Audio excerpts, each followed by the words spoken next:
Bonjour et bienvenue dans Nouveau Chapitre, le podcast de Joli Bump. Je suis Marie Boyer-Aubert, la fondatrice de Joli Bump, première marque française qui propose une mode durable à porter avant, pendant et après la grossesse. J'ai créé cette marque suite à ma propre grossesse, avec la volonté d'accompagner les femmes dans l'aventure de la maternité, par mes vêtements, mais aussi en créant du sens vis-à-vis de ce sujet intense et vibrant.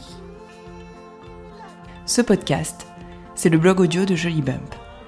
Dans chaque épisode, je reçois une femme pour l'interroger sur sa vision et son vécu de la maternité, sur la relation de la femme qu'elle est à la maman qu'elle est devenue et sur la transmission. Si vous souhaitez découvrir Joli Bump, rendez-vous sur notre site internet jolibump.com et pour vous, chères auditrices et auditeurs, un bon d'achat de 10 € vous est offert avec le code podcast. Maintenant, place à l'épisode. Bonne écoute!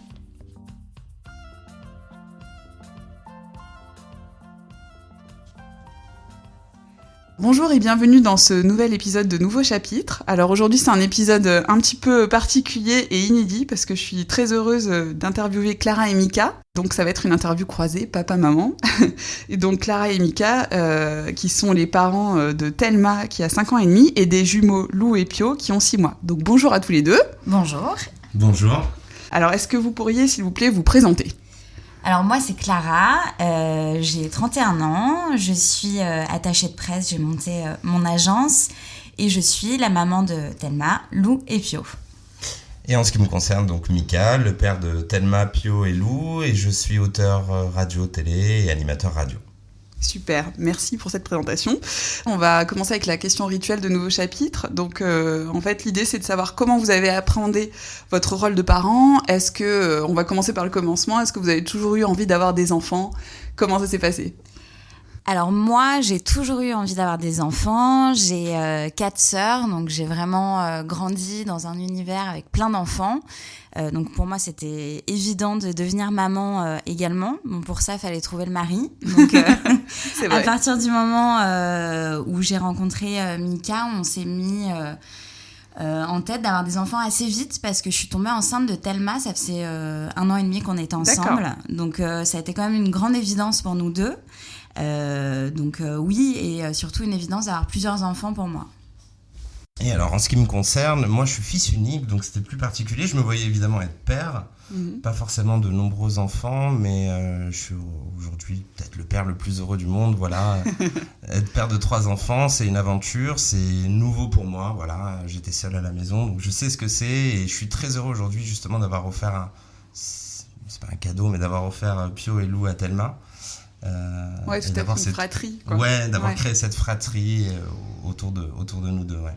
Et du coup, après la naissance de Thelma, au bout de combien de temps vous avez eu envie de faire un deuxième ? Quand est-ce que s'est lancé le projet ? Alors, le projet, on en a parlé pas tout de suite après. On a d'abord Atterri. Voilà. Des nuits. récupéré un peu de forme après la naissance de Thelma. Donc, c'est un premier enfant, ça chamboule beaucoup de choses. Mais on a rapidement, quelques mois ou très peu d'années après, mis sur la table le fait d'avoir d'autres enfants, en tout cas un autre enfant. On n'était pas persuadé d'avoir des jumeaux à ce moment-là. Et entre-temps, il y a eu une demande en mariage, donc ça a décalé un petit peu dans le temps avec l'organisation de ce mariage à l'étranger, etc. Et puis on n'a pas voulu tout faire en même temps. On s'est dit, allez, on se concentre d'abord sur nous, le mariage c'est important, et on verra après ce mariage pour faire un deuxième enfant, et voilà, 2 et 3 enfants du coup. D'accord. Après, c'est vrai qu'ils ont quand même 5 ans d'écart. Ouais. Donc, on en a beaucoup parlé depuis 5 ans, forcément, de l'idée d'avoir un autre enfant. Mais c'est clair que, voilà, il y avait le mariage, c'était un bel événement, on avait envie de le vivre à fond. Et donc, du coup, voilà, il y a eu un beau mariage entre les naissances. C'était il y a combien de temps le mariage, du coup ? C'était donc il y a 1 an et demi. Il y a 1 an et demi, ouais. Ouais, il y a 1 an et demi, et la demande a eu lieu 1 an avant. Donc voilà, ça a mis Oui. en pause ce projet d'enfant pendant 1 à 2 ans, en tout cas, une bonne année et demie, où voilà, on s'est concentré sur nous deux. C'était important aussi après la naissance de Thelma, de pas s'oublier, de construire cette union. Et puis voilà, une fois que c'était fait, effectivement, rapidement, on s'est dit, bon, allez, maintenant c'est parti. Ouais, après, à partir du moment où on s'est mariés, l'été est passé. Et puis rapidement, le projet d'enfant, il est venu directement parce que c'était un vrai projet de cœur pour nous. Ouais. Et j'ai eu la chance de tomber enceinte rapidement. Donc, c'est vrai que, voilà, 5 ans après Thelma... c'était parti pour la suite. Il y a eu la surprise. Dont on va parler, exactement. Et donc, du coup, on va parler de cette grossesse en particulier, cette grossesse gémellaire voilà, que vous avez vécue collectivement. Et aussi, on va en parler un peu, en comparaison en tout cas, on va parler aussi de la première. Déjà, à quel moment vous avez su que vous attendiez des jumeaux ? Est-ce que vous l'avez su très rapidement ou Alors, assez rapidement, en fait, Clara a rapidement compris qu'elle était probablement enceinte et voilà, donc il y a eu un test de grossesse. On est rapidement allé faire une écho pour aller checker tout vérifier, ça. Vérifier. Et lors de cette échographie, en fait, c'est moi qui me suis aperçu en premier qu'on attendait des jumeaux. Clara n'avait pas percuté tout de suite sur l'écran. T'as vu de suite Moi, j'ai vu tout de suite. Alors, pour la petite histoire, moi, mes 2 parents sont jumeaux. C'est-à-dire que mon père a un frère jumeau, ma mère avait un frère jumeau. Et donc, au fond de moi et au fond de nous, puisque Clara le sait très bien, même pour Thelma, d'ailleurs, on avait presque été étonnés de ne pas avoir des jumeaux. C'était une possibilité. C'était plus qu'une probabilité. Ça faisait quelques jours que Clara, même le matin même de l'écho, se moquait un peu de moi. En fait, il y a une anecdote assez marrante, c'est-à-dire que le matin même où on allait pour faire l'échographie, on l'a fait assez tôt pour vérifier. J'ai envoyé un message à Mika avec une photo de moi où on voyait un petit peu le ventre. Enfin, je sais pas si c'était vraiment les bébés, mais il y avait un peu le ventre qui sortait.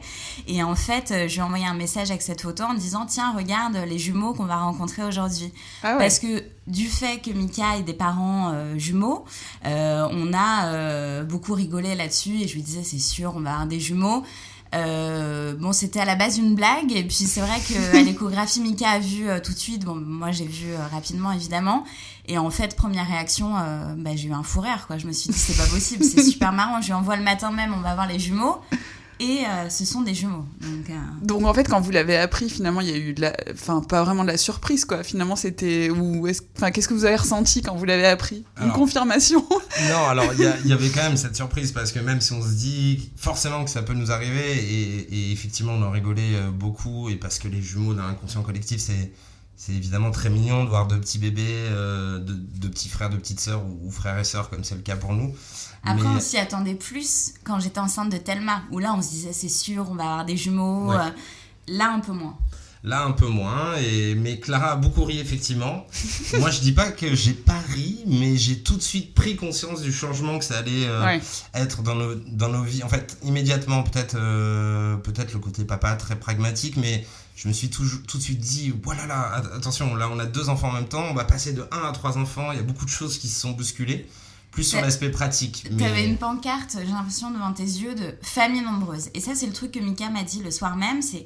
T'imagines, on devient une famille nombreuse. Ouais, c'est vrai, en plus, vous êtes une famille nombreuse au sens administratif, en plus. Et ça, c'est plus ça, toi, où t'as pensé à la logistique, alors que moi, pas du tout. Oui, c'est marrant. Ouais, c'est ça. J'ai pensé à ce côté famille nombreuse, mais aujourd'hui, je suis le plus heureux des papas. Je l'étais aussi ce jour-là, attention, bien sûr. Bien sûr, non, mais ça n'empêche. Mais c'est vrai que tout de suite, j'ai pris un peu de recul sur les choses en me disant, attention, moi qui voulais des enfants, mais qui en voulais 1 ou 2, quoi. Et là, je me retrouve avec 3. Waouh, qu'est-ce qui se passe ? Il va falloir gérer, mais c'est Après, formidable. moi, donc Mika est fils unique, et moi j'ai 4 sœurs. Ouais. Donc on est 5 Toi, filles. nombreuse, Donc pour moi, famille nombreuse, c'est 5 enfants. Enfin, 5 enfants. Bien sûr, c'est à partir de 3. Donc ça m'impressionnait, moi aussi, à juste titre. Parce que finalement, moi j'avais connu. Donc je savais tout le bonheur que c'était d'être une famille nombreuse. Et voilà, mais en tout cas, on était super contents. Et on avait un sourire... complètement figé, quoi. C'était incroyable. Une super découverte. Et comment vous l'avez annoncé à Thelma, du coup déjà, quand et comment vous lui avez expliqué qu'elle allait avoir d'un coup un frère et une sœur ? En fait, très rapidement après l'écho, on a quand même attendu, mais on va être honnête, on n'a pas attendu les 3 mois que tout le monde conseille. Oui. Mais qui attend 3 mois ? Oui, pour l'aîné, c'est vrai que ils se rendent compte quand même assez rapidement qu'il y a du changement. C'est un changement de vie aussi, j'allais dire même immédiatement physique pour la maman. C'est ça. Elle a senti. Et puis voilà, il y a ça aussi. Thelma le sentait, elle était un peu, alors qu'elle est très maman et très proche de Clara, effectivement, elle était plus dans le rejet des choses, jusqu'à même sans raison taper dans le ventre, de colère. C'est des choses que n'a jamais fait Thelma en 4 ans et demi, Et je à pense l'école que aussi, on a été alertés parce qu'elle changeait de comportement. Et du coup, on s'est dit, elle ressent. Et puis, j'ai beaucoup lu d'articles à ce sujet-là. C'est vrai qu'il paraît que les aînés ressentent. Et là, clairement, pour nous, Thelma l'a ressenti. Et il fallait la sortir de cette incompréhension, de cette colère qu'elle avait. Donc, à un retour d'école, un vendredi soir, on lui a annoncé. Et on lui a dit directement d'ailleurs qu'il y avait 2 bébés pour pas faire annonce et ensuite une autre annonce qui pouvait la perturber. Et on a d'ailleurs filmé ce moment. On l'a gardé, on a filmé ce moment. Pour elle, je pense que c'est important. Et elle a, je pense, rapidement pris conscience, même si ça reste une enfant. Donc elle est pas revenue dessus toute la soirée, elle est rapidement repartie à ses occupations. Est-ce que je peux regarder un dessin animé ? Est-ce qu'on peut jouer à la poupée ? Est-ce qu'on peut jouer à la maîtresse, etc. Mais au fond d'elle, elle nous en reparlait le lendemain, puis le surlendemain, tout petit peu. C'était par... Mais on l'a laissé, elle, indépendante à ce sujet, et on l'a laissé revenir vers nous plus que l'inverse. On voulait pas forcer le trait, mais voilà. Et puis les choses se sont faites après naturellement, avec la grossesse, le ventre qui commence à arriver. Et puis on l'a aussi responsabilisé sur le choix des doudous, sur plein de choses, sur le choix des prénoms bien plus tard. Ah, qu'est-ce que tu penses de ce prénom et celui-ci ? Et... on l'a vraiment inclus en fait dans cette grossesse qui arrivait, dans la démarche. Et voilà, bon, ça n'a pas toujours été facile. Le dernier trimestre, elle était très dure avec moi. Il y avait une grande peur, je pense. J'ai beaucoup paniqué. J'avais d'ailleurs partagé sur les réseaux sociaux à ce moment-là. J'avais eu beaucoup de témoignages qui était très rassurant, et il est vrai qu'à la naissance, tout s'est bien passé finalement. Bon, super. Et on va justement parler du déroulement de la grossesse. Clara, mais bien sûr toi aussi Mika, on va en parler ensemble. Déjà toi Clara, comment ça s'est passé pour toi cette grossesse gémellaire ? Est-ce que tu as senti une différence avec ta première grossesse ? Voilà, quelles sont les différences en fait que tu as pu ressentir entre ces 2 grossesses ? Alors la grossesse de Thelma déjà, c'était la première, donc j'avais beaucoup d'interrogations. Je me rappelle qu'on se plongeait dans des bouquins avec Mika sur les applications. J'avais beaucoup de questionnements, on savait pas trop ce qu'était la vie de parent, donc c'était une grossesse qui s'est bien passée mais qui était assez stressante, pleine de questions. Celle de Pio et Lou, ça a été une grossesse beaucoup plus légère parce que on savait ce que c'était d'être parent. Donc évidemment il y avait ce côté gémellaire, mais par rapport au suivi en tout cas médical, moi j'ai trouvé qu'il n'y avait pas un suivi particulier pour les jumeaux, si ce n'est qu'effectivement on a des échographies qui sont tous les mois, donc on voit un peu plus nos bébés, il y a plus de contrôle. Mais après justement moi j'étais assez surprise du fait que on nous parle pas vraiment de la gémellité. J'avais l'impression qu'à l'hôpital, les médecins, c'était comme la grossesse de Thelma finalement. Donc on avait pas mal de questionnements sur le côté jumeaux. D'ailleurs, tu peux peut-être parler de l'association qu'on nous a... Oui, il y a une association mais qui est très connue qui s'appelle Jumeaux et Plus, en fait, qui organise elle-même l'association des réunions au sein de l'hôpital Necker. Pio et Lou, au même titre que Thelma, sont nés à l'hôpital Necker à Paris. Ce qui nous a été conseillé pour l'arrivée de jumeaux puisqu'ils sont spécialisés dans les grossesses gémellaires. Ça fait partie en tout cas de leur spécialité. Et c'est vrai qu'au travers de cette association-là et de 1 ou 2 réunions, je crois, on a pu effectivement questionner certains médecins, les directeurs de l'hôpital, etc. Mais sinon, on n'avait pas énormément de réponses à nos questions. C'est-à-dire qu'en fait, si, on avait beaucoup de questions, mais on ne nous a pas forcément guidés en nous expliquant, Pio et Lou sont donc ce qu'on appelle communément des faux jumeaux, puisque garçon-fille, mais quelle différence entre monozygote, pas monozygote, comment ça peut se dérouler. Et puis, on sait aussi, mais par notre culture personnelle, que les jumeaux naissent bien souvent prématurés, avant terme, puisqu'ils ne peuvent pas aller jusqu'au terme dans le ventre de la maman. Mais tout ça, il a fallu qu'on l'apprenne un peu... par nous-mêmes. Alors après, c'est le rôle de parents, bien sûr, de se renseigner à tout point de vue, mais c'est vrai qu'il n'y a pas eu un énorme suivi, hormis le fait d'avoir des échos plus rapprochés et de pouvoir voir nos bébés plus souvent. Il n'y a pas eu un suivi, mais peut-être aussi que justement la grossesse s'est bien passée et que ça explique le fait qu'il n'y ait pas eu de suivi particulier, et tant mieux, puisque les 2 vont très bien. Mais finalement, c'était une bonne chose qu'il n'y ait pas tout ce truc autour des jumeaux. Finalement la grossesse elle s'est passée déjà beaucoup plus sereinement parce que je crois que aussi j'étais mieux dans mes baskets, que je savais ce qui nous attendait, que voilà on était tous les 2, que Thelma avait 5 ans donc on avait quand même une expérience hyper enrichissante. Oui. Et en fait, voilà, ça a été une très jolie grossesse.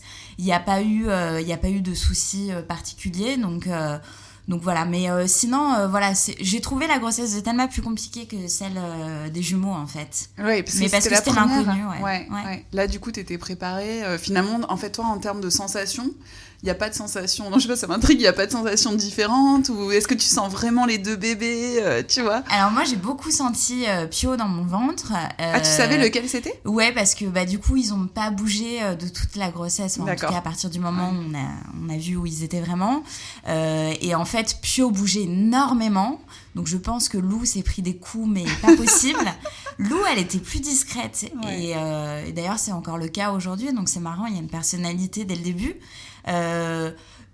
J'ai senti j'ai pris moins de poids pour les jumeaux que pour Thelma. Ah, c'est marrant. Alors, ça, c'est incroyable. Moi, j'ai pris beaucoup pour chaque grossesse. J'ai pris 27 pour Thelma, j'ai pris 22 pour les jumeaux.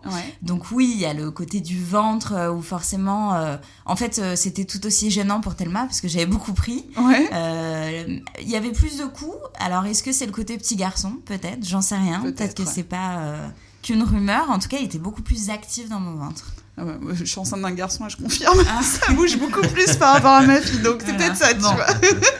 Donc, et du coup, alors en fait, pendant cette grossesse, comment vous avez appréhendé l'arrivée des jumeaux? Parce que du coup, toi, tu parlais, Mika, tout à l'heure de la transition vers la grande famille. Est-ce que vous avez eu des craintes particulières par rapport à une grossesse, je dirais, classique, enfin en tout cas, pas de jumeaux, quoi, non gémellaires, ou est-ce que en fait, vous aviez juste la préparation habituelle, enfin voilà, que c'était quoi vos réflexions? Alors encore une fois, moi je crois que c'était plus sur la partie vraiment organisationnelle et logistique de vie de famille. Aujourd'hui, on est au moment où on se parle encore dans notre appartement. Je dis encore parce qu'on a pour projet de partir, mais on est dans un appartement donc parisien avec 2 grandes chambres, et c'est vrai qu'on n'avait jamais forcément imaginé partir d'ici. On y est très bien. Thelma a son école à 20 mètres de la maison et voilà. Et avec l'arrivée d'un enfant, finalement, on aurait pu très bien rester, ici des années, 10, 15 ans. Enfin, ça se fait beaucoup, 2 enfants dans la même chambre, surtout dans des villes comme Paris. Et on n'a pas tous des appartements de 200 mètres carrés, ça reste compliqué. Et c'est vrai qu'avec l'arrivée des jumeaux, ça a changé beaucoup de choses, mais jusqu'à le changement de voiture, on va la voiture, ça a été un grand sujet, parce que pour trouver une voiture où tu peux mettre 3 sièges auto, en Isofix avec une super sécurité essentielle pour les enfants, mais ça a été, j'ai l'impression qu'on a cherché une voiture, mais pendant des mois. C'est vrai que c'est plus ça, plus que l'arrivée finalement de 2 enfants en même temps. Moi, je dirais que ce qui a plus bousculé les choses, c'est de passer de 1 à 3. En fait, c'est pas tant avec l'arrivée de 2 enfants, parce que, alors, on a été on va en parler tout à l'heure, mais les premiers mois, on a été, nous, très sereins. Mais très sereins à l'idée d'arriver des jumeaux, en se disant, voilà, Pio et Lou vont arriver, on est 2, ils sont 2, on est armés, on vous attend, il n'y a pas de souci, quoi. On est équipés pour les biberons, vous en faites pas. Mais c'est vrai que c'était... Voilà, moi je dirais que en fait, le stress arrivait plus sur la partie mince, comment on va faire pour vivre dans cet appart, si on doit déménager, où doit-on déménager? On a cherché une maison, on a fait beaucoup de recherches, et finalement pour revenir en arrière et rester dans l'appart, changer cette voiture et puis changer beaucoup de choses en fait dans notre vie. Mais je dirais que c'est plus à ce niveau-là, parce que voilà, moi j'avais pas d'inquiétude sur le fait de pouvoir aimer 3 enfants. On se pose la question à un moment de se dire, est-ce que je vais y arriver, est-ce que j'ai un cœur assez gros pour pouvoir donner autant d'amour à 3 enfants, mais c'est de l'amour tellement différent et tellement fort pour les 3 que ça fonctionne très bien, il n'y a aucun souci. Donc je dirais que c'était plus sur la partie logistique. C'est très chiant, hein, mais c'est vrai, c'est vraiment des vraies questions de parents, quoi. Non, il y a eu la partie, c'est vrai, appartement, voiture, voilà, toute cette logistique, de la panique de trouver des places en crèche aussi, en se disant, mon Dieu, il y en a 2. Et en fait, il y a eu aussi une panique du changement de vie, de passer de 3 à 5. Et c'est vrai que ça, c'était plutôt sur la fin de la grossesse, où on s'est beaucoup interrogé en se disant, est-ce que nos voyages vont être les mêmes? On adore partir en week-end, voyager. Est-ce que financièrement, on va s'en sortir avec 3 enfants? Et on a eu ce petit moment à la fin où on s'est dit, attends, mais à quel moment on va se retrouver? Des moments à 2, des moments... est-ce que, il y a eu quand même pas mal. En fait, c'est un énorme changement. Bien sûr. Mais c'est peut-être que de passer de 1 à 2, c'est pareil. Mais voilà, c'est plus tout organisé. Et puis finalement, la finalité, c'est que tout le monde trouve ses marques et c'est sain d'avoir des craintes, des questionnements. Bien sûr. Ouais. Et justement, par rapport au fait que ce soit une fille et un garçon, parce que du coup, c'est des jumeaux, est-ce que vous pensez que ça a changé quelque chose pour vous par rapport au fait potentiellement d'avoir des jumeaux qui sont du même sexe? Est-ce que à la fois ça vous a mis plus à l'aise ou est-ce que ça vous a peut-être plus angoissé? Voilà. Comment vous avez appréhendé ça en fait? Alors, on a un peu gagné au loto quand même. Ouais. 6 garçons. Là, pour le coup, je dois avouer que dans notre imaginaire le plus, dans notre fantasme le plus grand, avant d'avoir l'écho déterminante pour les sexes des enfants, même si on ne sait jamais vraiment si elle est déterminante, parce que bien souvent... C'est à quel moment? C'est comme tout le monde, en fait? Non, ouais. c'est avant, parce que c'est à 4 mois, en fait. Tu as des échographies tous les mois. Oui, du coup, tu sais plus... Et donc, du coup, à 4 au lieu de 5. Ouais, tu gagnes un mois. Mais c'est vrai qu'en y allant, on s'est dit... Honnêtement, au fond, nous, comme tous les parents le font, on n'ose pas le dire aux proches, mais on se dit, allez, on rêve de quoi? Un garçon, une fille. Et c'était vraiment ce dont on rêvait. Et lorsqu'on nous a dit garçon-fille, je dois dire qu'on était vraiment très heureux. Et voilà, on avait déjà une fille, donc une fille aînée. Moi, je fais partie de ces papas qui adorent l'idée d'avoir des petites filles. Mais je dois avouer que je suis quand même content d'avoir le petit mec qui est là. On résiste, on est deux mecs avec 3 nanas à la maison. Tu t'aurais été en grosse minorité là.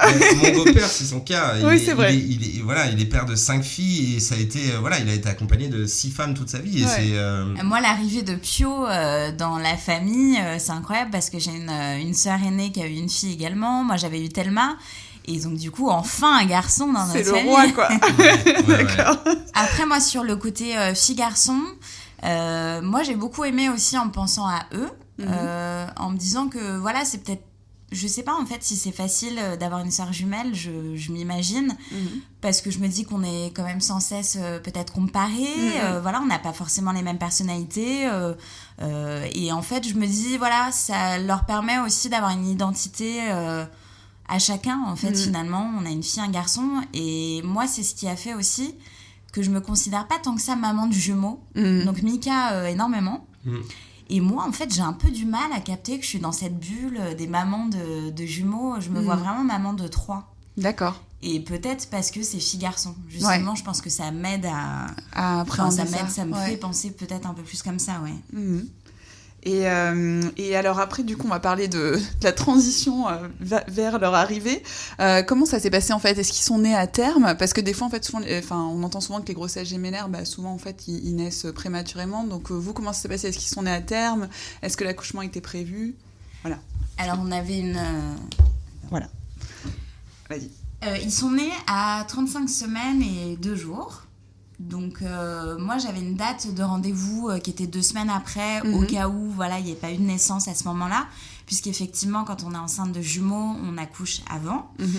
Parce que, notamment, il manque de place dans le ventre et voilà. Et donc, du coup, ça a été un accouchement surprise parce que c'est des contractions qui m'ont menée à l'hôpital. Donc non, c'est eux qui ont choisi leur date. D'accord, donc c'était pas prévu en fait. Non, le jour de l'accouchement n'était pas prévu. D'accord. Non, on avait une date qu'on avait en tête, qu'on n'a pas voulu communiquer à nos proches d'ailleurs pour garder ce côté surprise. Parce que finalement, si on dit à tout le monde, en fait, c'est prévu pour tel jour, c'est vrai, ça manque un peu de magie. Et puis finalement, la magie a opéré puisqu'ils sont nés effectivement 2 semaines avant le terme qui était prévu, pas le terme de 9 mois, mais le terme gémellaire. Et ce qui était... Vas-y. Non. Et ce qui était très sympa, c'est que en fait, le jour même, on était dans un hôtel avec Thelma et on avait décidé de faire un petit hôtel proche de Paris à Troyes avant la naissance des jumeaux pour lui consacrer un moment. Et puis, on était contents aussi de se retrouver à Troyes une dernière fois. Et en fait, ils sont arrivés la nuit, on est rentrés de cet hôtel et puis ils sont arrivés. Donc, on a eu notre moment qui était prévu avec Thelma. Ah, c'est génial. Et puis, ce qui est quand même la grosse anecdote de cette naissance, c'est que Pio et Lou sont nés le 22 juillet, donc, le même jour que mon père. Ça, c'est pas la grosse anecdote, mais c'est quand même assez rigolo.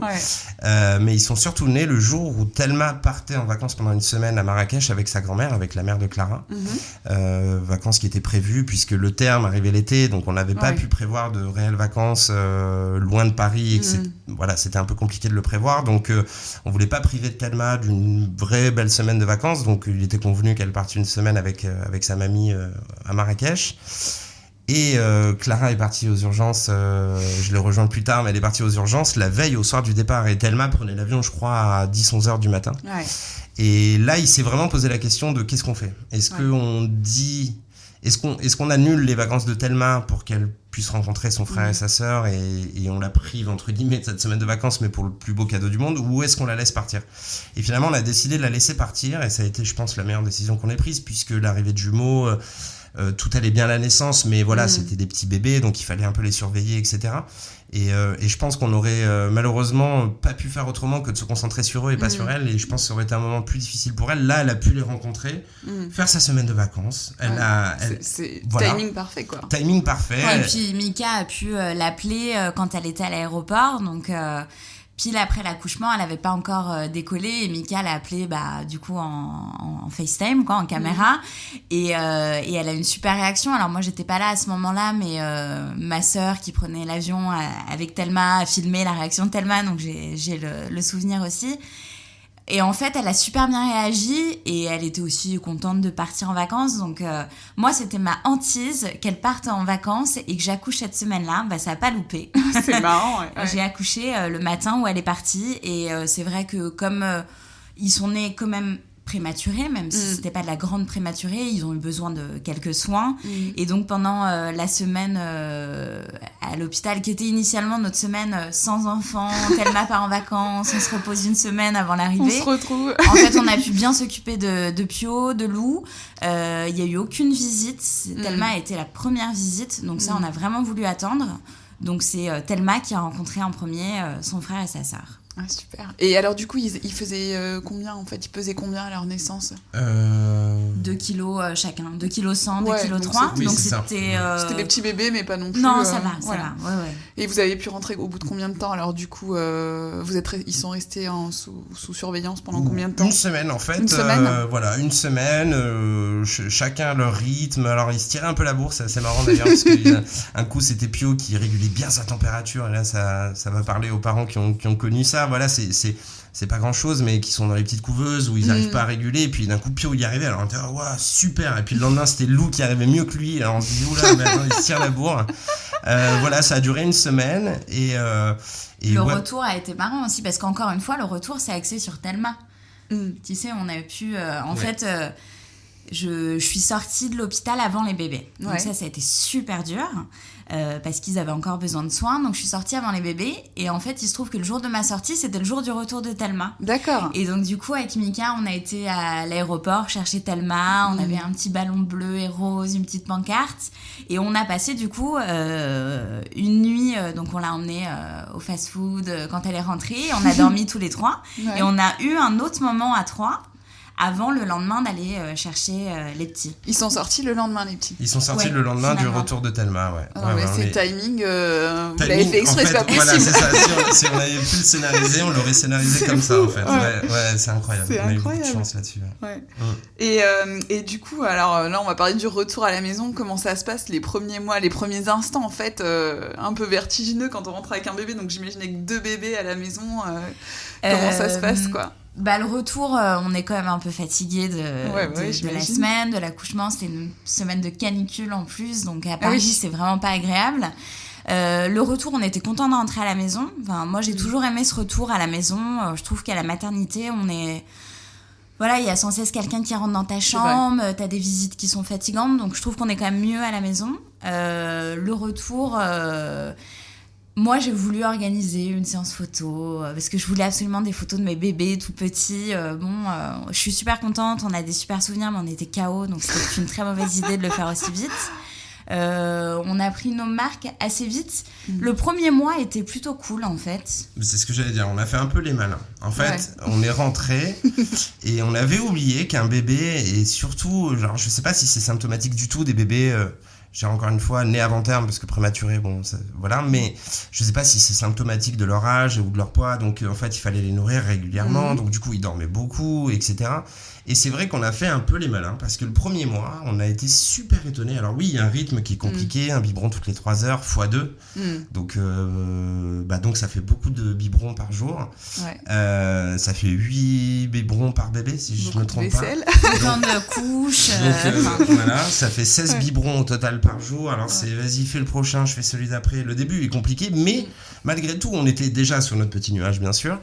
Et puis, on a fait un peu les malins. On a invité des amis à la maison, on a commencé à faire des présentations aux proches, et puis on ne s'arrêtait pas, en fait. On faisait une soirée, puis le lendemain, on disait, ouais, viens, on invite un tel et un tel.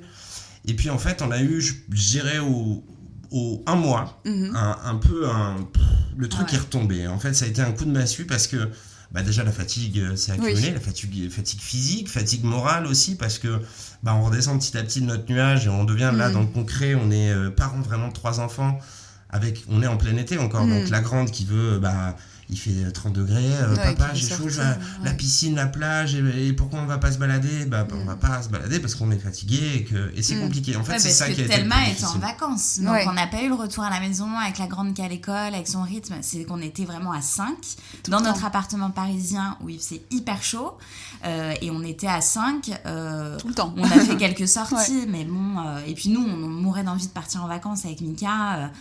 Bon voilà, c'était et en fait c'est vrai que le premier mois super, on avait eu un peu ça aussi pour Thelma, je crois qu'on est sur un nuage le premier mois, et puis le deuxième mois il y a une fatigue qui s'est accumulée. T'as plus franchement envie d'avoir des visites à la maison, d'ailleurs on a freiné d'un coup parce que c'était pas possible, en fait on était trop fatigués pour ne serait-ce que débarrasser un apéro quoi.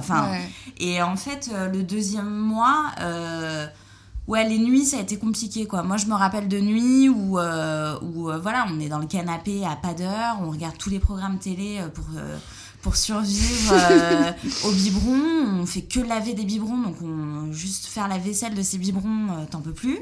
C'est clair. Et puis t'es fatigué, donc t'es un peu irrité, donc tu te comprends pas forcément dans ton couple, même si on s'est beaucoup épaulé. Voilà, moi j'ai toujours était un peu dans un concours de oui mais c'est moi qui fais plus les nuits et moi je fais plus, et puis du coup on se dispute pour des choses mais finalement en parlant avec des copines ça arrive à plein de mamans et il faut pas s'inquiéter de ça justement. Moi j'aimerais aussi le dire, c'est normal aussi qu'il y ait des tensions avec la fatigue dans le couple ou avec les aînés. Bien sûr. Et tout redescend et finalement tout redevient normal et puis on se comprend mieux. C'est dur le manque de sommeil, franchement c'est dur. Et puis le fait d'en avoir 2, c'est quand on se lève pour les biberons, faut donner 2 biberons, faut changer 2 couches, donc c'est presque 1 heure de temps. Puis après on se recouche 2 heures et puis on doit se relever. Et en fait c'est un cercle infernal, on fait que ça de toute la journée. Donc c'est hyper, c'est une logistique qui est assez folle. Et puis nous on n'a pas été aidés les nuits aussi. Donc on s'est débrouillé comme beaucoup de parents d'ailleurs. En fait moi je pense que c'est comme l'arrivée d'un enfant, donc c'est x2 bien sûr, donc la différence c'est juste qu'effectivement quand un enfant arrive en général il y en a un qui s'en occupe et l'autre peut effectivement se reposer. Là c'est pas forcément le cas sur l'arrivée de jumeaux, parce que forcément nécessairement il y a 2 enfants dont il faut s'occuper et qu'on peut pas toujours s'occuper seul de 2 enfants, donc il faut bien souvent être à 2, et c'est là où le repos se fait rare, que la tension monte effectivement. Mais il faut parler de tes horaires aussi, je pense. Moi j'ai des horaires un peu particuliers quand j'ai repris le boulot. Je travaille très tôt le matin en matinale radio, donc moi à 4h30, 5h moins le quart en gros je pars de la maison. Clara se retrouve seule avec les enfants et moi je rentre vers en milieu de journée à l'heure du déj. Et c'est vrai que en fait, mais je pense que c'est propre à chaque rythme et à chacun. En fait, Clara, qui est à son compte, n'a pas pu breaker non plus trop longtemps, puisque étant à son compte, c'était compliqué. Elle n'a pas pu avoir un congé maternité gémellaire classique qui dure 6 mois. Qui dure presque 6 mois. Je crois que ça dure même plus que ça quand tu as déjà eu un aîné. Je crois que c'est bien 9 mois. Enfin, je suis pas sûre exactement, mais c'est pas mal. C'est long, quoi. Mais du coup, Clara a dû reprendre rapidement. Moi, j'avais repris le boulot, donc c'est un rythme qui crée de la fatigue naturellement, parce qu'on se lève à 4h du matin. Donc on rentre, on a envie de se reposer, mais c'est pas possible, parce qu'il y a 2 petits bébés qui sont là et qui sont hyper mignons et qu'on aime très fort, mais qu'on adore quand ils dorment aussi, là, à ce moment-là précis, en se disant non, ils sont réveillés et ils hurlent et ils ont faim et voilà. Mais je crois que très franchement, c'est un rythme qu'on a eu. On a connu ça avec l'arrivée de Thelma, donc je dirais pas que c'est spécifique à l'arrivée de jumeaux. Je pense que c'est l'arrivée de chaque enfant, ça perturbe. Et il faut pas avoir peur de se dire les choses. Oui, ça perturbe un couple, une routine. forcément et nécessairement, puisqu'on a des petits êtres qui arrivent dans une maison, qui sont là, qui sont magnifiques, mais qui ont faim, qu'il faut changer, qu'il faut doucher, baigner, soigner quand ils sont malades, aller chez le pédiatre, faire les allers-retours, parfois aller à Necker quand on a peur de quelque chose et c'est pas grand-chose, et comme tous les parents, on va à l'hôpital pour rien et on revient et tant mieux. Et en fait, voilà, c'est les perturbations d'avion. Moi, franchement, j'apparenterais ça à ça. Le vol se déroule très bien et à un moment, il y a pendant 20 minutes l'avion qui bouge un peu, c'est pas très agréable. Et puis après, tout redevient comme avant et tout va bien, on arrive à destination. Et puis là, aujourd'hui, je trouve que voilà, ils ont 6 mois. On a trouvé notre rythme de croisière depuis quelques semaines, voilà, on va dire. Ils font leur nuit déjà? Ils font leur nuit, Ils font bien leur nuit. Ils font bien leur nuit. Alors, il y a toujours le petit réveil de la tétine. Et puis, on aimerait inventer cette machine qui leur met toute seule la tétine, mais ça n'existe pas. Mais bon, franchement, quand on y va et qu'on voit Lou ou Pio qui sont là, qui se tapent un petit fou rire parce qu'à 3h du mat, ils nous ont réveillés, qu'on remet la tétine, c'est pas très contraignant, quoi. Et puis surtout, moi quand je me lève la nuit, parce que c'est vrai qu'il y a pas mal de réveils, tétine ou besoin de réconfort, à chaque fois je me dis, t'imagines avant tu te levais et puis ça durait 45 minutes, là vraiment tu fais l'aller-retour, tu retournes te coucher. C'est le luxe, quoi. Ouais, en fait c'est le luxe, donc je ne me plains plus, c'est pas grave. Mais déjà en fait au niveau logistique, est-ce qu'ils étaient synchro? Parce que j'ai l'impression que c'est pas toujours le cas en fait. Alors c'est pas toujours le cas, nous on nous l'avait conseillé à Necker. De forcer le truc pour qu'il soit synchro. Tout à fait, justement, parce que et c'est vrai que ça paraît très logique quand on le dit, parce que finalement quand si c'est le biberon à 16h par exemple, pour les deux en même temps, c'est 16h, ça dure 40 minutes, un peu compliqué, parce que biberon, parce qu'il y en a qui veut pas, on change et tout, mais à 16h45, je grossis le trait, mais on les recouche, c'est fini jusqu'à 19h. Alors c'est pas à gagner non plus pour 10h, mais au moins il y a ce temps, parce que si on décale d'une heure, c'est terminé, on n'a plus jamais de temps libre. Alors si honnêtement des parents de jumeaux nous écoutent, et après chacun fait évidemment comme il le sent, il n'y a pas de bonne solution et je pense qu'il n'y a pas de bonne méthode. Moi je conseille quand même de caler. Franchement j'ai essayé une nuit en me disant Lou elle dormait un peu plus que Pio, et puis je la laisse dormir, et puis en fait je me suis recouchée et 20 minutes après c'était reparti pour un biberon. Et pour gagner en sommeil, je trouve qu'il vaut mieux les caler. Après, à un moment, il y en a peut-être un qui va faire ses nuits avant. Donc là, effectivement, il faut rester attentif et voir. Il y en a peut-être un qui a besoin de dormir et c'est pas la peine de le réveiller. Mais globalement, quand on les réveillait un petit peu, ils n'étaient pas contre un biberon. Donc on n'avait pas non plus l'impression de les sortir d'un sommeil incroyable. Donc moi, je conseillerais quand même de caler sur le même rythme, c'est plus facile. Et vous leviez tous les deux par exemple la nuit, ou alors est-ce que c'était un qui faisait les deux biberons l'un après l'autre, ou comment ça se passait? On a tout essayé, je crois. Franchement, je crois qu'on a tout essayé. On a essayé les nuits solo en se disant vas-y tu fais tous les biberons de cette nuit, je me fais une grosse nuit, mais en fait la grosse nuit n'existe pas parce que on entend et puis on sent bien que l'autre galère dans le salon tout seul avec les deux, donc on se lève et on y va. On a essayé un biberon sur deux, on a essayé le 2 biberons sur 2. Je crois qu'on a tout essayé, il n'y a pas de vraie bonne méthode. Après, les biberons la nuit, on les a très rarement donnés à deux. En général, quand même, l'autre dormait. Non, franchement, on était plus seuls, et puis c'était très bien parce que ça permettait d'avoir un temps de sommeil plus long. Donc je dirais qu'on a plutôt alterné au niveau des nuits. Après, quand Mika a repris le boulot, parfois c'était bien parce qu'il partait au boulot et puis à 3h30 il y avait un biberon, donc c'était génial, il le donnait. Et puis après il partait bosser et moi je pouvais dormir jusqu'au prochain, et puis il fallait emmener la grande à l'école, donc il fallait quand même avoir un petit peu de force le matin, surtout que pour emmener la grande à l'école étant seule, il faut que je trimballe les deux bébés, donc ça a été assez sportif. Après un moment j'ai pris le relais sur les nuits, et puis en fait à un moment j'ai dit à Mika c'est pas possible, je suis trop fatiguée, donc il est revenu sur les nuits. Bon, on a un peu tout essayé, je crois que faut tester plusieurs méthodes.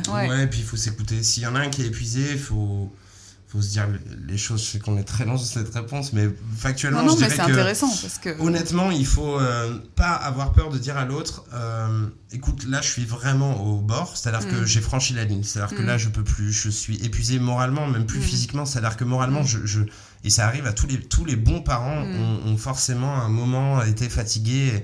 Il n'y a pas, je crois, de parents idéaux, ça n'existe pas, ça c'est dans les pubs Kinder, ça n'existe pas, on est tous fatigués, c'est légitime d'être fatigué avec les vies qu'on mène, le boulot, etc.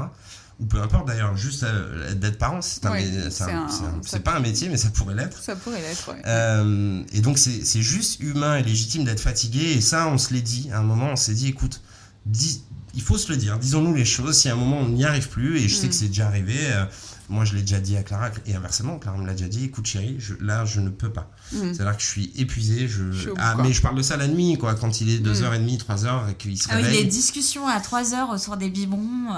Ouais, mais en fait, il faut se dire les choses, et puis juste pas rentrer en compétition, compter, à se dire, ah ouais, bah moi j'ai fait celui d'avant, c'est pas grave, si je veux dire, enfin, sur le moment on n'a pas envie, on comprend l'autre, on se dit, ok, d'accord, elle est épuisée, si elle me le dit, c'est que là, elle ne peut pas, donc j'y vais, voilà, je serai un peu plus fatigué demain, mais c'est pas grave. Et puis peut-être que demain, je serai content, moi, au moment où je suis très fatigué, de pouvoir lui dire, écoute, et puis se laisser du temps à chacun aussi pour, alors pas sortir jusqu'au bout de la nuit, forcément, enfin peu importe, chacun fait ce qu'il veut, mais c'est bien aussi de réussir à avoir un peu de temps libre chacun, seul. Ça, on va en parler, ouais. Et de pouvoir revenir à son rôle de génial. parent par la suite. Ouais. Et en fait, comment vous faites pour que chacun trouve sa place? Parce que quand même, j'imagine c'est assez chronophage. Donc, comment vous avez réussi à gérer par rapport à votre aînée, quand même, qui a 5 ans, pour qu'elle trouve sa place aussi dans cette période de jumeaux nourrissons, quoi? Bah, en fait, je crois que c'est ça le plus difficile. Enfin, en tout cas, personnellement, je dirais que le plus difficile pour nous, c'est pas tant l'arrivée des jumeaux et de Pio et de Lou, mais ça a été surtout de rester concentré sur l'aînée, sur Thelma. Parce qu'elle est à un âge, à 5 ans, où elle sollicite beaucoup. Elle a toujours eu l'habitude de solliciter, puisqu'elle était fille unique jusqu'à l'arrivée de son frère et de sa sœur. Donc on a toujours beaucoup joué avec elle, on a toujours été très fusionnels avec elle, tous les deux. Et ça a été ça le plus évident. Après, garder sa place, c'est tellement de multi-relations. C'est-à-dire qu'aujourd'hui, avec 3 enfants, on a d'abord une relation de couple, bien sûr, mais ensuite une relation avec Thelma. Puis tous les deux, on a une relation avec aussi chacun des jumeaux, avec Pio, avec Lou, puis les enfants entre eux, et puis nous avec chaque enfant. En fait, si on devait compter, on aurait 20 relations dans cette famille, mais c'est super difficile. Ouais. Après, moi, je dirais que déjà, la très belle surprise qu'on a eue, c'est que Thelma a très bien intégré le fait d'être grande sœur, et depuis 6 mois, elle n'a pas exprimé le moindre rejet. Même un agacement, il pleure. Enfin, vraiment, c'est d'une facilité. Ça a été vraiment la grosse et belle surprise de la naissance de Pio et Lou. Après, sur le rythme pour chacun, c'est vrai que les jumeaux, on les met un peu comme un duo, quoi. Quand on joue avec les deux. Quand on donne les biberons, on donne aux deux en même temps. C'est vrai qu'il y a ce côté un peu duo que Thelma n'a pas eu forcément en étant seule. Moi, c'est un petit peu un regret que je peux avoir, c'est-à-dire qu'il y a la relation avec Thelma, il y a la relation avec Pio et Lou. Et pour l'instant, on est encore trop dans la logistique pour que chacun ait vraiment du temps.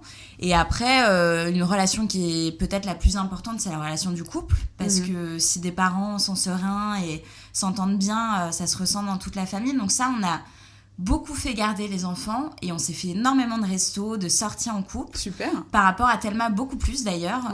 Moi, j'étais plus à l'aise de laisser mes enfants avec Thelma. J'avais plus de recul sur le fait de faire garder des enfants, finalement. Donc, on n'a jamais culpabilisé de laisser nos enfants. Et on s'est fait pas mal de sorties. Alors, on sort pas non plus forcément toutes les semaines, hein, mais... et ça a été vraiment un coup de boost pour l'équilibre de la famille, finalement. Et je pense que c'est nous, le pilier.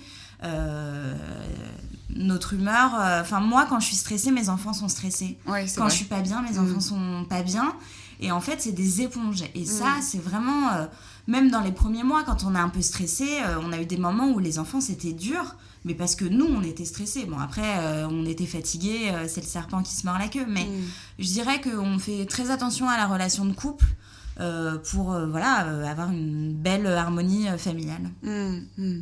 Ça, c'est intéressant. Et justement, j'allais vous parler de la nature de votre relation avec les jumeaux, mais donc tu m'as un peu répondu, c'est-à-dire qu'en fait, pour l'instant, est-ce que vous avez l'impression, en plus, le fait que ce soit une fille et un garçon, d'avoir une relation différente à Lou, une relation différente à Pio, ou est-ce que, comme tu disais... Moi, je trouve que c'est encore... un duo, quoi. Après, je suis curieuse de savoir ce que répondra Mika, justement. Mais pour moi, malheureusement, c'est encore trop une vague de logistique pour... Et puis en plus, moi, quand j'ai Pio dans les bras, je me dis, ouais, mais j'ai pas Lou dans les bras. Donc en fait, je prends Pio. Oui, tu veux pas faire de... Je le repose et puis je prends Lou. Et donc c'est très équitable à chaque fois. Et je fais hyper gaffe à ça. Donc du coup, ils ont le même temps avec moi, entre guillemets. Ouais. Alors, je te rejoins. C'est difficile aujourd'hui d'avoir une relation Mais parce qu'ils sont petits, je dirais simplement, c'est ça en fait. C'est qu'ils ont 6 mois, ils échangent beaucoup, ils sourient beaucoup. Mais je trouve que chacun est tellement différent que les relations, du coup, sont différentes. Ça veut dire que moi, je sais que quand j'ai Lou dans les bras, je vais pas du tout avoir la même façon de l'aborder ou de jouer avec elle que Pio. Pio est beaucoup plus... Pio, il est là, quoi. Non, Pio, il prend son temps. Pio, il est zen. Voilà, c'est un pépère. Il est adorable, mignon, mais il peut vous bloquer pendant 20 secondes avant d'esquisser un sourire, tout ça, parce qu'il est en analyse et qu'il a la flemme, en fait. Alors que Lou, elle se retourne, c'est la sportive, quoi. Lou, elle est immédiatement plus dans le charme, plus malicieuse, etc. Donc, en fait, je trouve que les relations sont quand même, malgré tout, un peu différentes. Même si je rejoins évidemment Clara là-dessus, bien sûr, quand on joue avec Lou, on joue avec Pio. Quand on joue avec Pio, on joue avec Lou. Ce qui n'est pas le cas avec Thelma. Quand voilà, Thelma, on peut jouer avec elle indépendamment, mais parce qu'elle a 5 ans, qu'il y a un réel échange, elle parle, elle est, on peut tenir de vraies discussions, et heureusement avec Thelma. Mais là, eux, ils sont petits, mais je trouve quand même que les relations sont alors la nature est la même, mais il y a quand même, je trouve, un ressenti un peu différent selon que t'es Pio et Lou dans les bras. D'ailleurs, c'est marrant parce que Thelma aussi, quand elle va voir l'un, après elle dit non mais ne sois pas jaloux. Bon, en général c'est Pio qui est jaloux, enfin ou Lou d'ailleurs, mais et en fait on cherche tous à avoir cet équilibre entre les deux bébés pour leur donner la même vague d'amour finalement, mais voilà, mais ils sont petits encore, c'est vrai qu'ils sont pas assis, voilà, donc jouer avec eux c'est nécessairement les avoir dans les bras ou être vraiment face à eux. Moi j'ai hâte qu'on fasse des chats dans la maison à 5, quoi, qu'on joue tous ensemble. Et du coup, Mika, tu nous expliquais que tes parents donc, étaient eux-mêmes jumeaux. Oui. Est-ce que tu penses que ça a un impact sur ta façon de faire avec Pio et Lou ? Est-ce que tu t'inspires de ce que tu as pu voir, en fait, finalement, de tes oncles et tantes ? Alors, c'est possible. En fait, le frère de mon père, donc son frère jumeau, et ses 2 gouttes d'eau, ils se ressemblent à fond, réellement. Est parti vivre en Australie quasiment l'année de ma naissance. D'accord. Donc, je l'ai vu de nombreuses fois, mais au travers de voyages qu'il pouvait faire en France, en général tous les 3-4 ans. Oui, assez ponctuellement, finalement. Voilà. Si on met ça bout à bout, j'ai dû peut-être le voir une quinzaine de fois dans ma vie, mais voilà, je me sens malgré tout très proche de Thierry, donc c'est mon oncle. Le jumeau de ma mère, c'est un tout petit peu différent. C'était donc une relation garçon-fille, comme pour Pio et Lou.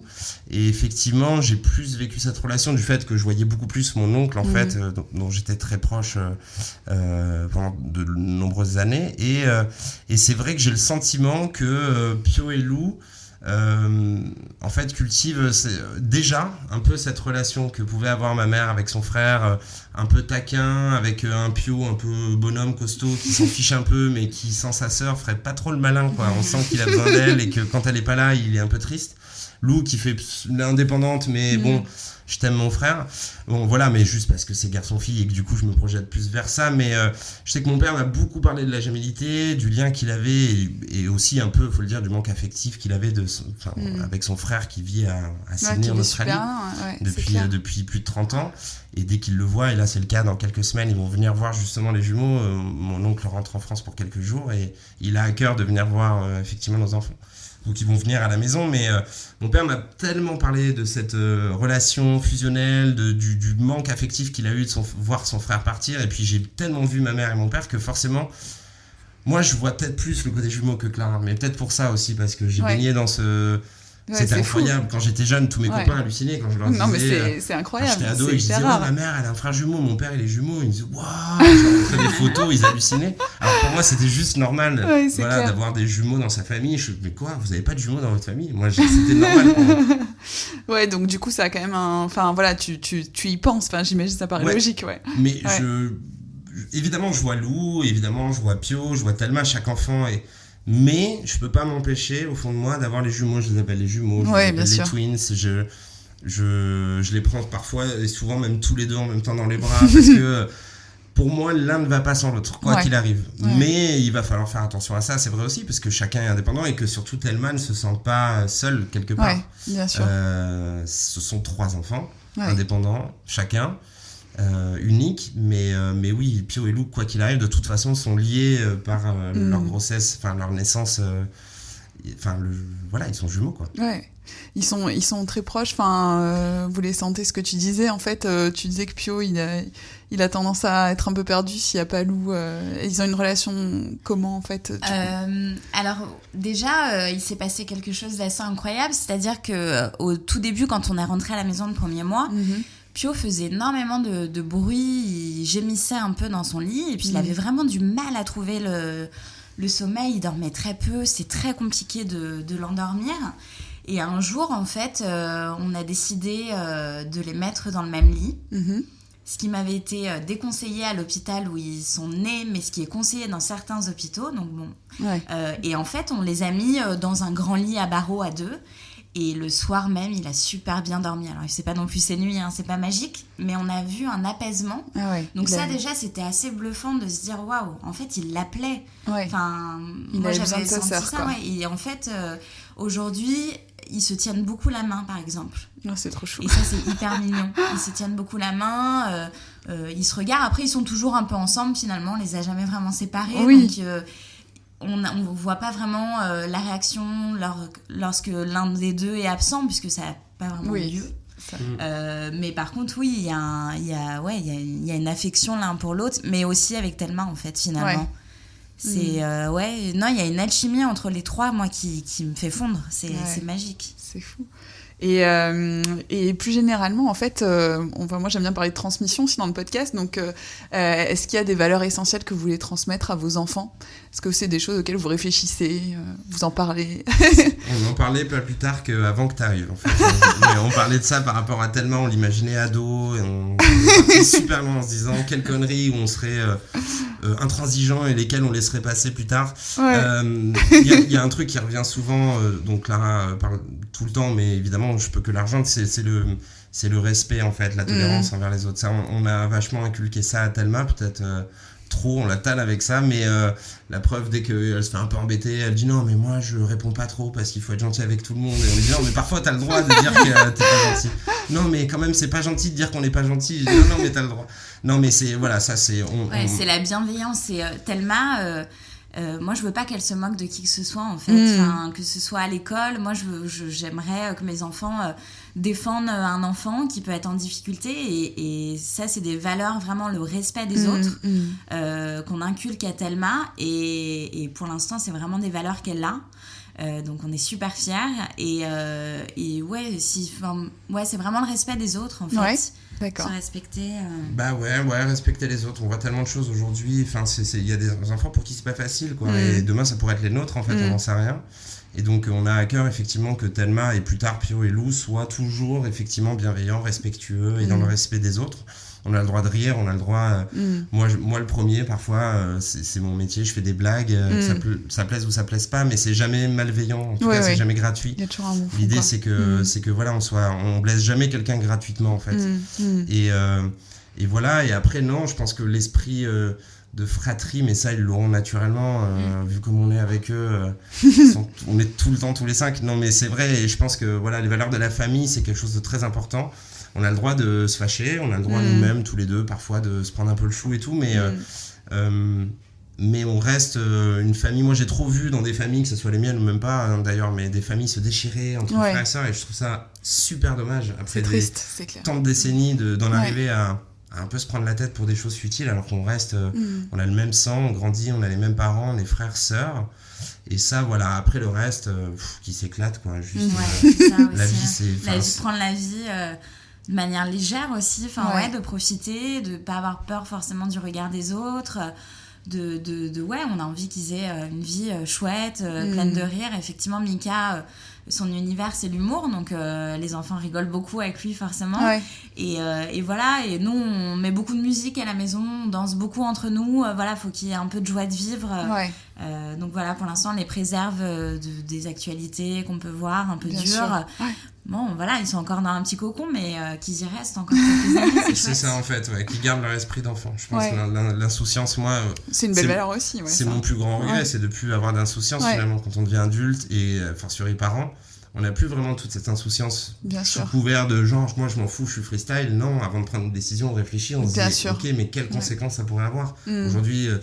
aujourd'hui je suis père, aujourd'hui je suis mère, si je prends cette décision-là, ça peut avoir une réelle conséquence sur ma vie de famille. C'est clair. Alors que ça, on l'a pas quand on est enfant, et c'est super. Genre, Qu'ils quand on en se remémore, quand on avait 8 ans, 10 ans, on n'avait aucun souci. Ouais, c'est clair. C'était super. C'est clair.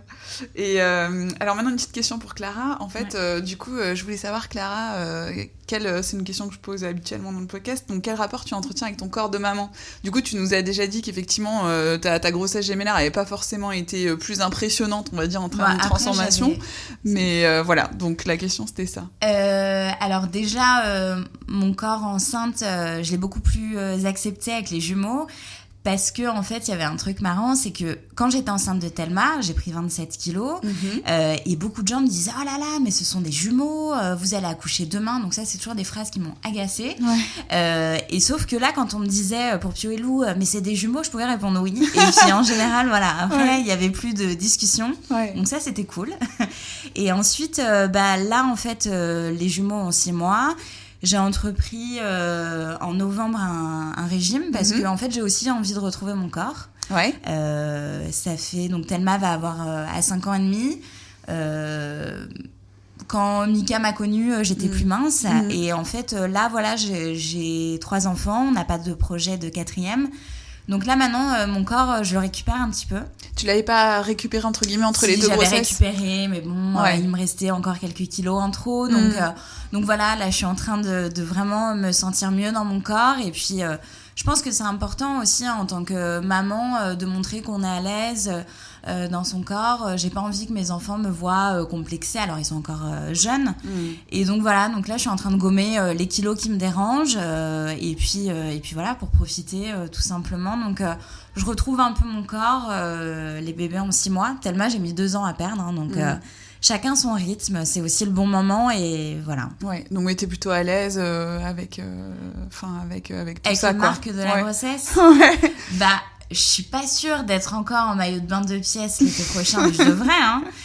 Parce que oui, il y a des marques, bien sûr, il y a des vergetures, le corps a changé.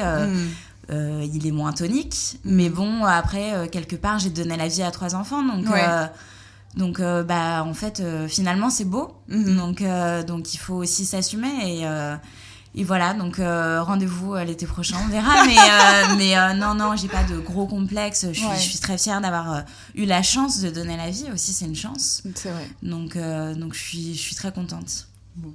Et donc maintenant une question un peu pour tous les deux, puisque en fait on en a un petit peu parlé. Donc vous disiez que vous arrivez à prendre du temps pour vous, donc à la fois à 2, et est-ce qu'individuellement vous avez vos activités, enfin comment vous organisez de ce point de vue-là, parce que c'est pas forcément évident. Non, c'est pas évident, ça se prévoit bien sûr, c'est assez rare de pouvoir prévoir à 18h, tiens ce soir on sort.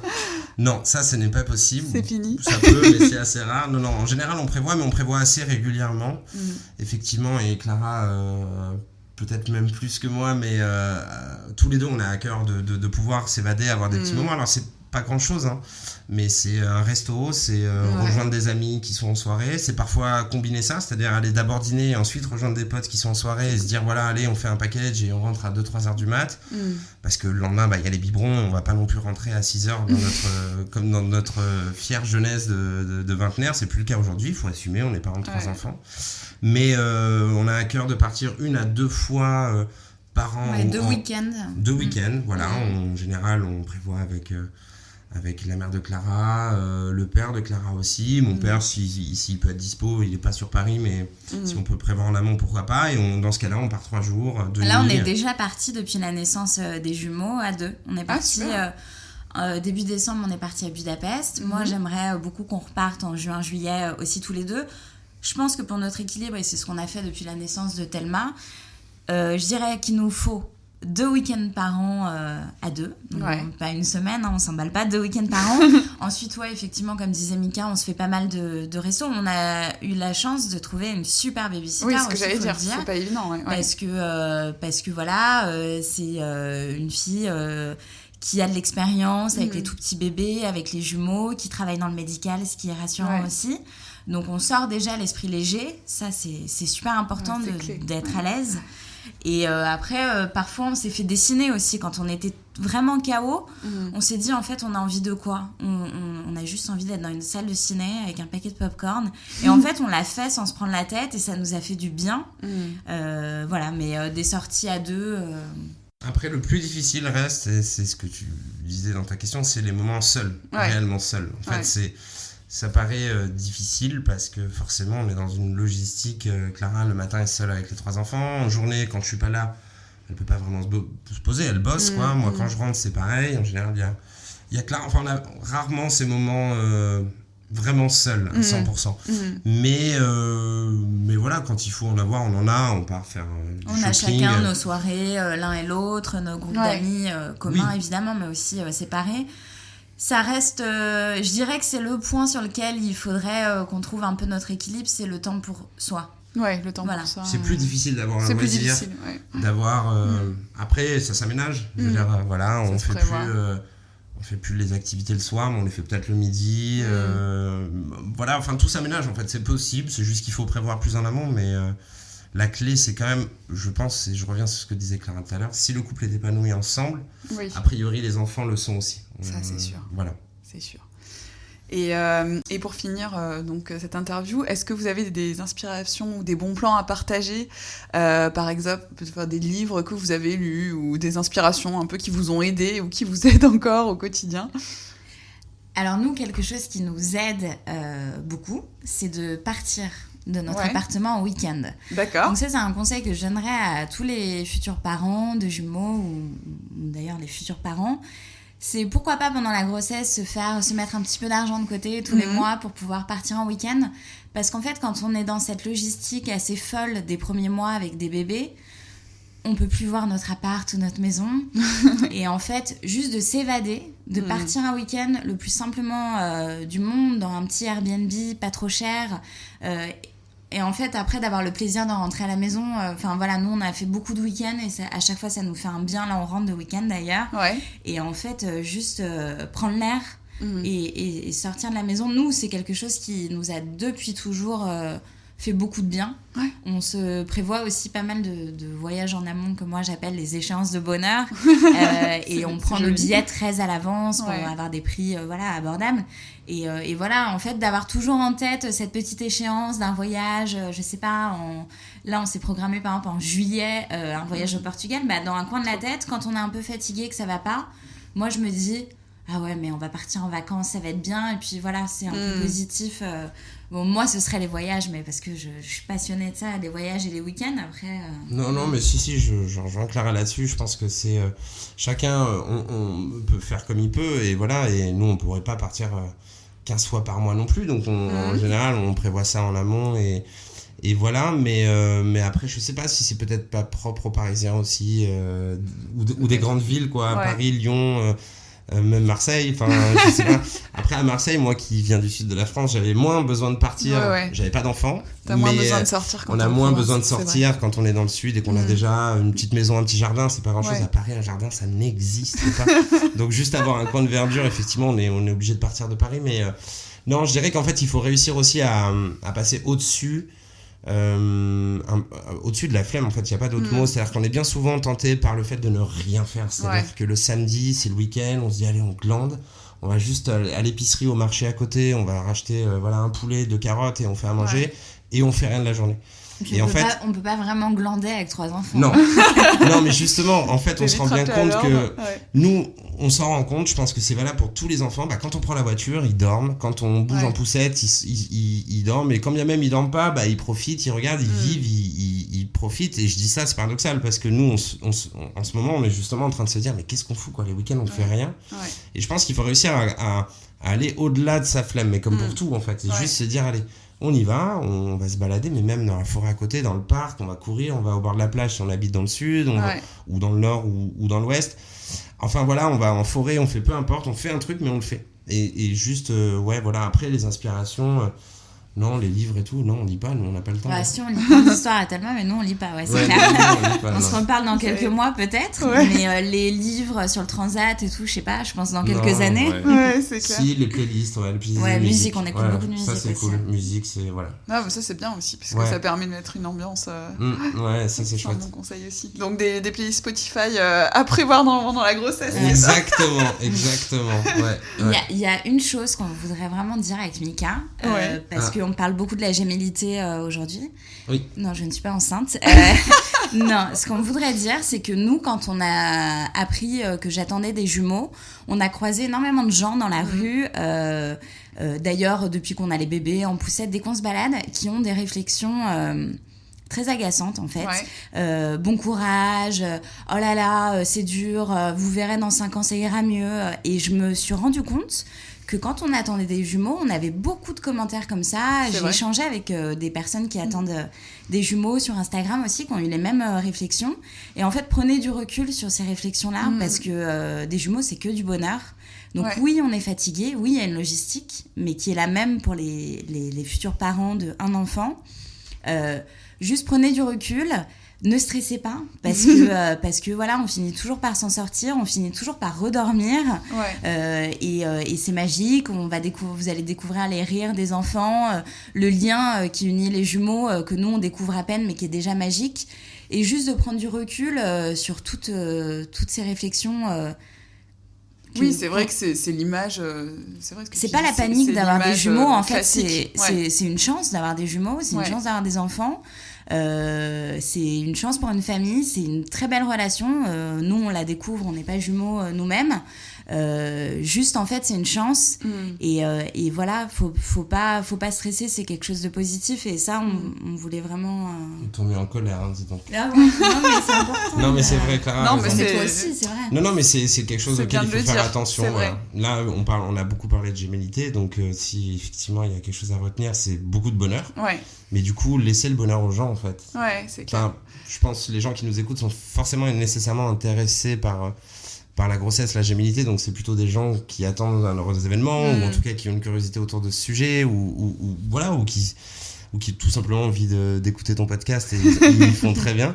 Mais pour tous les autres, voilà, il faut faire attention, c'est pas grand chose, mais parfois c'est une petite mamie qui passe et qui dit oh là là, dis donc, bon courage mon vieux, et puis t'as envie de lui dire bon courage d'être heureux, en fait, bon courage d'avoir deux magnifiques enfants qui sont adorables, et regardez-les, ils sourient, il y en a plein qui nous ont dit en fait, c'est le nombre de gens qui nous ont dit moi j'aurais détesté, je trouvais ça incroyable quand j'étais enceinte d'entendre ça, c'est pas toi, donc et puis c'est des phrases, ils se rendent pas compte, heureusement qu'on prend un peu de hauteur là-dessus, mais c'est la preuve que non, puisqu'on en parle, mais c'est des choses qui au fond de nous parfois ressortent et on se dit mais vous vous rendez compte de ce que vous êtes en train de me dire? J'aurais détesté. Et c'est, je trouve que c'est terrible de dire ça, en fait. J'aurais détesté. Nous, ça nous fait quand même sourire. On a du recul, mais ça peut être blessant aussi. Ça dépend comment on vit sa grossesse. Je pense que ça peut être blessant, donc faut faire attention à ce qu'on dit. Oui, et puis il peut y avoir aussi des parents qui sont peut-être plus stressés pendant la grossesse, et que du coup, en fait, quand admettons t'as un coup de stress et là tu croises quelqu'un qui te dit ça, tu rentres chez toi. Moi j'ai déjà eu la mère qui a déjà eu des jumeaux qui m'a dit moi j'ai mis 6 ans à m'en remettre et tout, et avec des bébés, il devait avoir 1 mois ou 2 mois, j'allais à la pharmacie, je crois, et je me dis mais heureusement vraiment que là je prends du recul, parce que sinon je laisse la poussette, je me barre à l'autre bout du monde. Tu pars en courant. C'est terrible, mais ça fait flipper quoi. Moi je m'en suis remis, et puis la main sur l'épaule en mode genre c'est un fardeau. Bah non, c'est des enfants, c'est magnifique. Mais bon, faites des gosses. C'est dur. C'est dur niveau fatigue, mais franchement c'est que du bonheur, et vraiment on croit sincèrement en cette phrase. C'est une grande chance, et voilà, c'est positif. C'est super de vous voir. Moi, les auditeurs peuvent pas vous voir, moi je vous vois, et c'est vrai que vous avez l'air hyper heureux et épanoui. Donc en tout cas, c'est un super mot de la fin. Merci beaucoup Clara et Mika. Plaisir, merci à toi, avec plaisir. Et puis à bientôt. À bientôt. J'espère que cet épisode vous a plu. Si c'est le cas, n'oubliez pas de vous abonner sur iTunes et de laisser un avis et 5 étoiles. Pour ne rien manquer des futurs épisodes et de l'actualité de Joli Bump, rendez-vous sur Instagram @jolibump et sur Facebook. Nouveau chapitre est une coproduction Joli Bump et Indie Crew. À très bientôt.